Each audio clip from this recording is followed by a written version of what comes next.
Jejak pelarian Bribda Alfian buron usai diduga bunuh pacar di Indramayu, diduga kabur ke Cirebon.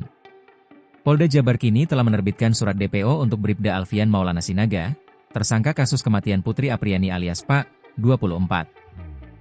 Sebelumnya, mayat Putri ditemukan dalam kondisi penuh luka akibat terbakar di kamar kos di Desa Singajaya, Kabupaten Indramayu, Sabtu, 9 Agustus 2025.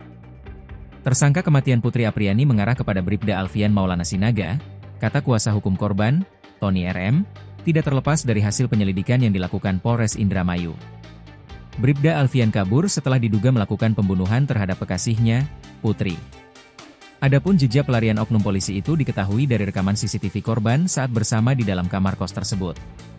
Dari pantauan CCTV yang diselidiki polisi, ia kabur ke arah Cirebon dan turun dari mobil elf di wilayah Celancang Cirebon. Yang bersangkutan telah ditetapkan sebagai tersangka, ujar Kabid Humas Polda Jabar Kombes Pol Hendra Rochmawa melansir dari tribunjabar.com, Jumat, 15 Agustus 2025. Kini Bribda Alfian resmi dipecat dari kepolisian secara tidak hormat dan masuk daftar pencarian orang, DPO. Pemberhentian tidak dengan hormat yang selanjutnya disingkat PTDH adalah pengakhiran masa dinas kepolisian oleh pejabat yang berwenang terhadap pegawai negeri pada Polri karena sebab-sebab tertentu. Pemberhentian tidak dengan hormat ini juga dikonfirmasi oleh kuasa hukum keluarga Putri Apriani, Tony RM.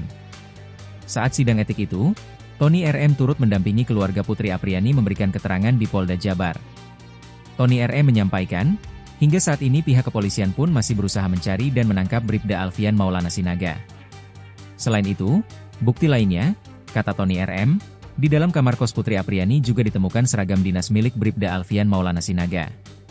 Kemudian ada pula sepatu, ponsel, hingga motor yang juga ditemukan polisi.